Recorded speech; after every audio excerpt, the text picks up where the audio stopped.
welcome back to Pastoral Apologetics, and I want to answer a question that I get in different forms here at Calvary and certainly other places, but why are there discrepancies between the Gospels?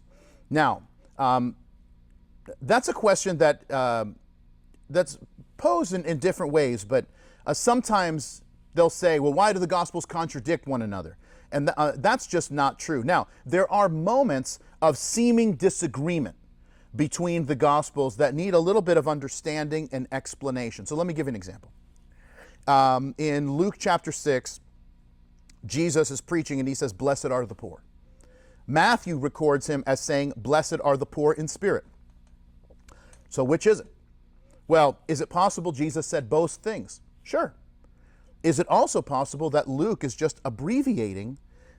Because once again, if you read Luke's account of the Sermon on the Mount, it's a truncated version of the full expanded version that we get in the Gospel of Matthew. Another example would be in Matthew chapter 8, when Matthew records that there's 2 demon-possessed men. Mark in chapter 5 records that there's only one. Well, what does that mean? Well, what it means is that Mark is simply highlighting the main person in the event. There was probably one person who spoke, the other guy was there, but didn't say anything. And once again, it's just for the sake of just simplifying the story. And so sometimes the gospel writers will reorder an event for dramatic purposes. And other times, maybe another gospel writer will seek to honor the chronology. And we see this in Matthew and Luke in the last 2 temptations of Jesus. And how they're ordered in different ways. Why? It depends, right? In Luke's gospel, he ends at the temple.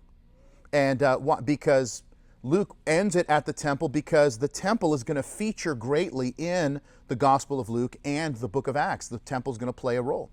For Matthew, it's a little bit different. He ends, the final temptation is Jesus standing looking at all the nations of the world. Now this makes sense because how does the Gospel of Matthew end? The Gospel of Matthew ends with Jesus charging his followers to do what? Go into all the world and preach the gospel. Here's the point. Abbreviations are not contradictions.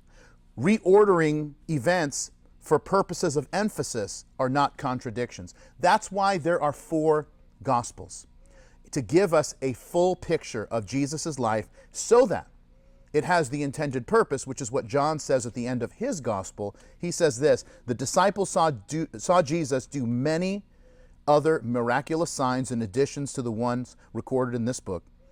But these are written so that you may continue to believe that Jesus is the Messiah, the Son of God, and that by believing in him, you may have life by the power of his name. Hope that's helpful. Look forward to the next time. Until then, friends, keep reading.